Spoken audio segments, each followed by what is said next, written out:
สบายดีเด้อพี่น้องสบายดีเบิดสุขสุขคนเนาะสบายดียามแรงพี่น้องเนาะเขามาสวนว่าสิมาเกลือป่าพี่น้องได้จังสิเมื่อเนาะหาก็ขึ้นแต่ไทยหน้าได้ประมาณ11-12ให้แล้วพี่น้องป่าดอกกระเจียวงามบ่พี่น้องกอใหญ่กว่าปีแล้วเนาะแต่ก็หนากว่าปีแล้วนี่มันออกหน่อใหญ่ขึ้นมันก็ออกตัวหลายต้นขึ้นกว่าเก่าเนาะหลายขึ้นคู่ปียังพอได้เก็บกินอยู่ได้พี่น้องดอกกระเจียวเนาะดอกกระเจียวหวานมันสีได้เก็บกินตลอดเนาะแต่ว่าดอกกระเจียวป่ามันเบิดงามมาแล้วพี่น้องเนาะมันออกเทื่อเดียว2เทื่อนี่ก็แล้วเนาะบ่คืออันเฮ็ดอันนี้เด้แม่ก็เข้ามาสวนเพิ่นว่าเขามาเบิ่งสวนก่อนจักสิเมื่อช่วงมีลูก อันนี้เบิ่งพี่น้องหน่อไม้ใหญ่เลยโหขึ้นเหี่ยวขึ้นหยังมึงเนี่ยมึงเนี่ยสะออนเด้เนาะพี่น้องไก่เด้อไก่สิได้กินเด้อเนาะเริ่มออกหน่อออกแหนงแล้วไก่สิได้หาผลผลิตอีกอันเนาะอันนี้ก็ออกหน่อเลยเด้อพี่น้องเนาะถ้าก็ออกหน่อแรกเลยนี่อันนี้เป็นหน่อแรกเนาะหน่อใหม่รวมทั้งเบิดนะประมาณ11กอเนาะ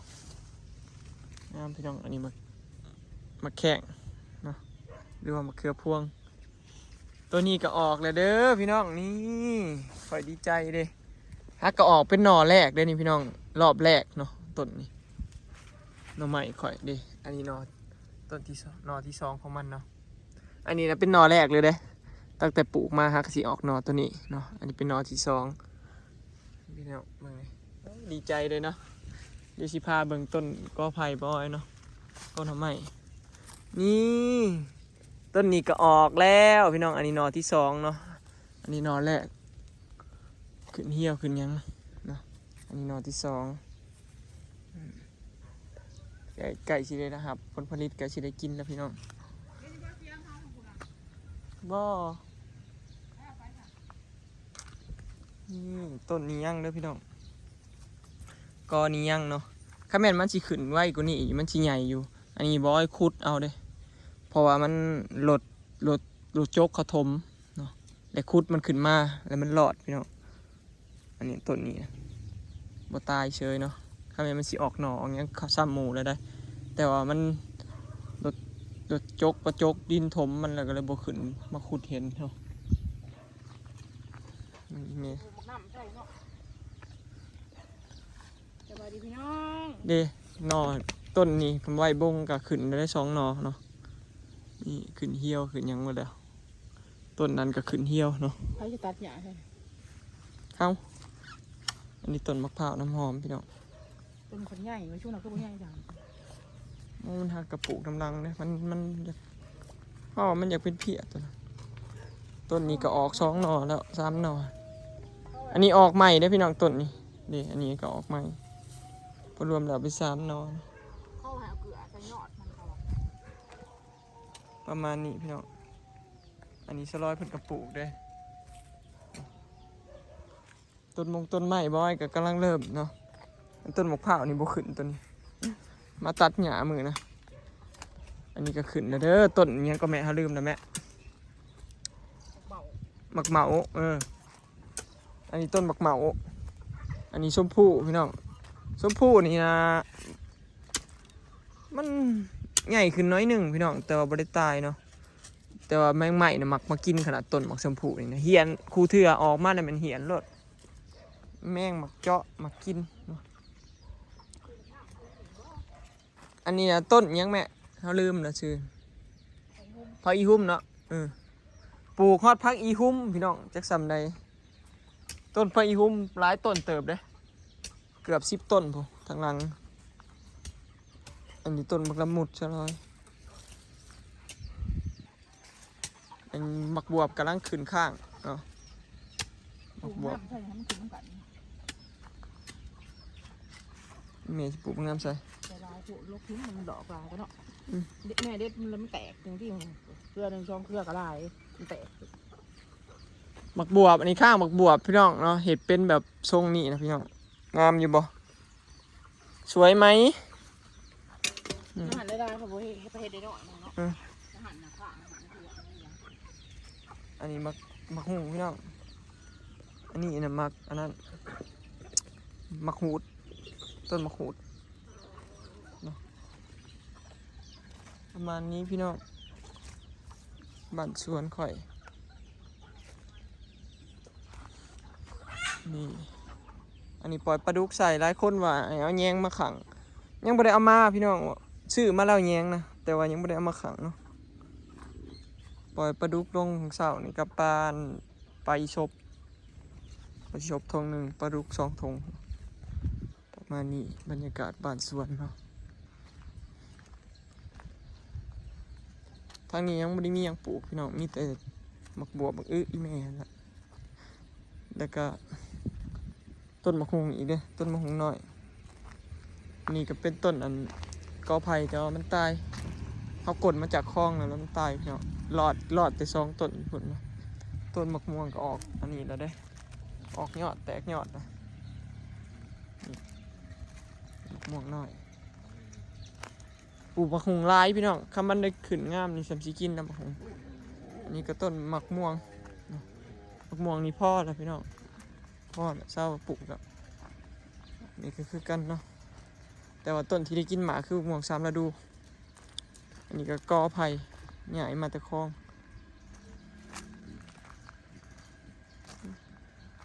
บอยปิดมากินเลยยังเหลืออยู่หมากเดียวคือว่านี่กำลังสิชุกเนาะออกยอดตลอดเนาะออกดอกอีกเลยต้นม่วง3 ฤดูนี่ยอมหับว่าได้กินตลอดได้กินทั้งปีเลยพี่น้องเห็นบ่หมากนี่เบิดหมากนั่นออกดูสิเด้โอ้ยลุมเนี่ยตอนนี้มี4-5 หมากเนาะในต้นบอยปิดไปกินนี่ประมาณ4-5 หมากนี่แหละอันนี้มันออกใหม่เบิดได้ซุ่มนี้เมื่อวานนี่ก็เขาสวนมากับแม่อลิศก็มาใส่พุ่นขี้หมู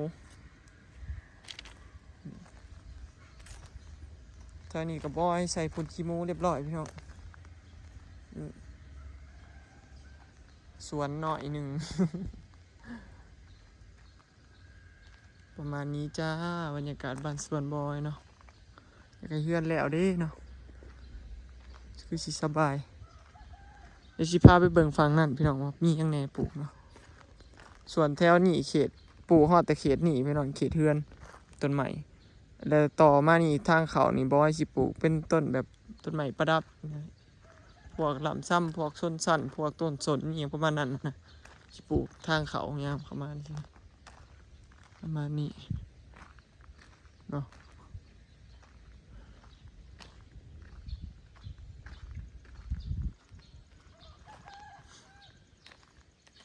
อันนี้ข้างหมึกชะลอย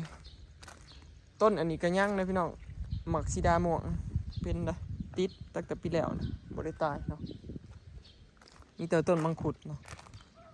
อันนี้ผักสมผักขมนี่บอกว่าสิมาเบิ่งมันบ่ได้ตายพี่น้องไอ้ต้นอันมังคุดเนาะมันบ่ได้ตายพี่น้องมันตายแต่ต้นมันเนาะสรุปแล้วมันออกยอดอีกแล้วแต่ว่าบอกว่าชื่อมาละ2 ต้นเนาะต้นนี้นะคิดว่ามันตายแล้วแถมมันบ่ได้ตายพี่น้องแล้วยังมีอีกต้นหนึ่งอยู่ในคลองนะบอยกับสลอยคูดถิ่มนะคิดว่ามันตายเนาะพอมาหอดนี้ฝนตกใส่แล้วมันขึ้นมาคือเก่าบ่ตายเฉย รอดเนาะกันหูแล้วนี่ก็บ่อันนั้นนะพี่น้องบ่นั่นเนาะคิดว่ามันสิปลูกหญ้าอันนี้ก็เลยถอนถิ่มอันนี้นะกกอันม่วงหาวมะนาวโหอันนี้ก็มาซีดาเนาะซีดาหลายพี่น้อง10 กว่าต้นผมจะอันนี้มีถ้าชมบรรยากาศรอบแรงพี่น้องเนาะอยู่ที่บ้านสวนของบอยเนาะอันนี้ก็มาหูด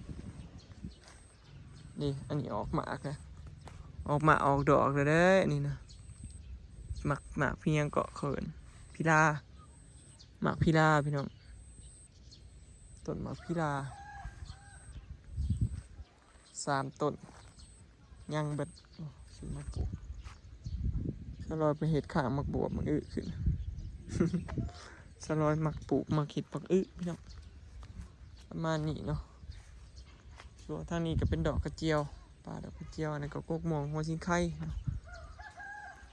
ส่วนเฮ็ดก็บ่ได้พี่น้องอันนี้ดอกบานเที่ยงเนาะหลายคนว่างามปลูกดอกบานเที่ยงแต่ว่าคุณยายซับถิ่มไปตะกี้บักลายเนี่ยมีเถาซับถิ่มไปนำก็เลยมาปลูกเชื้อโทเพิ่ม คุณยายเขาสวนได้เป็นแปลนเบิดพี่น้องนับตั้งแต่หมักใหม่ต้นใหม่ที่เราปลูกเนาะเราเห็ดเกี้ยง อันนี้ผักอีตูอุ้ยหอมเนาะอยากกินแกงเห็ดเด้พี่น้องเห็นผักอีตูเลยแบบคิดฮอดแกงเห็ดปวกไหมมีผู้ใดคิดฮอดคือกันบอกพี่น้องถ้าเห็นผักอันนี้งามนะมันอยากโลดแกงเห็ดปวกนะแต่ว่าบ้านเฮามันบ่ออกเลยล่ะน่าสิไปออกเห็ดปวกกลางเนาะเห็ดปวกใหญ่บ่ได้เก็บเลยปีนี้พี่น้องเพราะว่ามันแห้งแล้งเนาะฝนบ่ตกมานี่สวนบ่ออ้อยพอดีใส่ข้าวน่ะก็พอดีเข้ากันกับตูบแล้วเนาะข้าวใส่กัน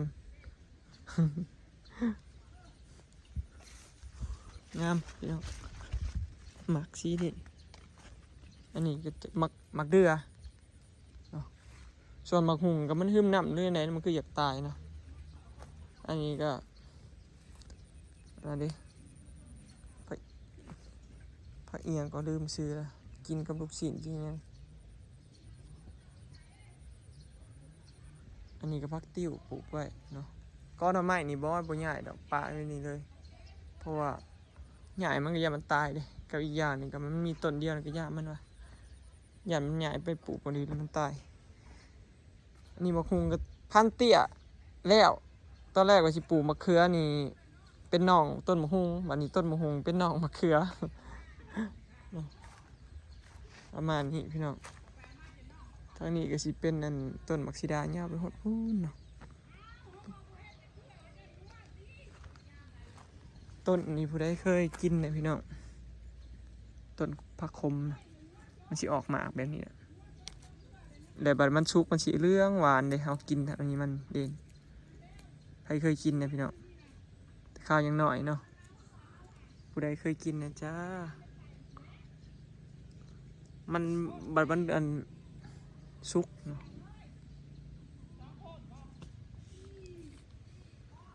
มะฮุงหอดนี่พี่น้องเรื่องจะตายเนาะ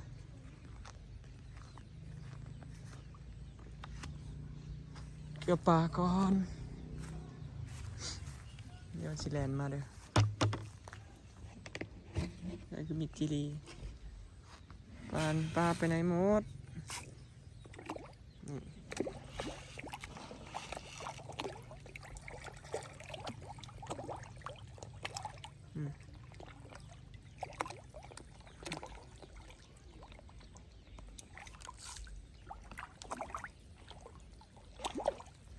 คอยเกลือพี่น้องมันกินแบบโบฝ่าวเนาะคันฝ่าวแล้วน้ำสีเขียวได้คันหัวอาหารเรือปลาเค็งไงไว้ปลานินน้ำปุยใหญ่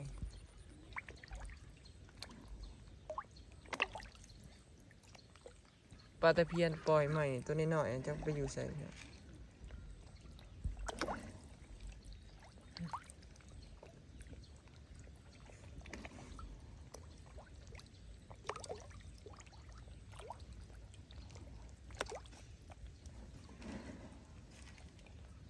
ปลาเค็งเนี่ยนะพี่น้องตัวใหญ่แต่ปลาเค็งเนี่ยพอปีกเนี่ยได้ปลาเค็งแต่ว่ามันเป็นปลาเค็งพันธุ์เนาะปลาเค็งใหญ่กว่าปลาเค็งหน้าเลย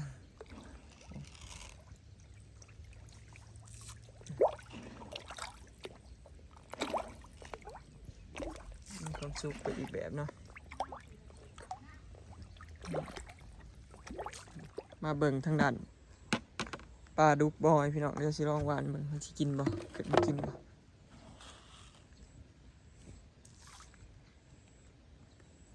จิรีมาจาก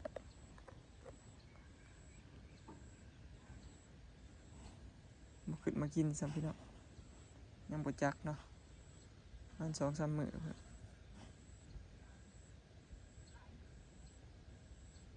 มันก็บ่อนอยู่เด้ไปดูเงียบเราเห็นเลย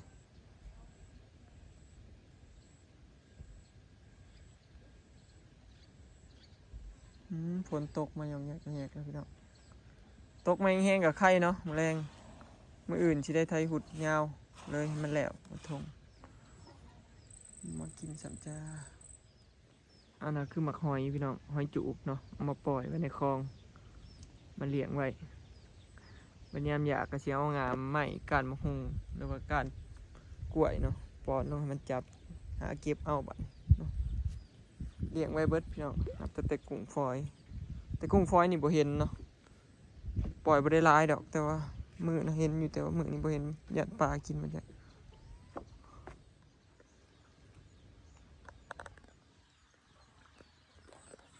เนาะพาเลาะสวนพี่น้องเนาะเลาะเบิ่งต้นต้นไม้เนาะบรรยากาศหลังฝนตกพี่น้องเนาะยามแรงๆที่บ้านสวนบรรยากาศดีพี่น้องเย็นสบายเด้บ่มีฝุ่นเนาะนี่นะอากาศปลอดโปร่งบริสุทธิ์เนาะอยู่กับแบบธรรมชาติต้นไม้นี่แบบสบายตาดีพี่น้องสบายตาสบายใจเนาะโอเคเนาะพี่น้องคลิปนี้ก็สิขอเก็บภาพบรรยากาศไว้สำนี้เด้อเนาะพี่น้องฝากเบิ่งคลิปฝากเป็นกำลังใจให้เด้อเนาะไปแล้วสบายดี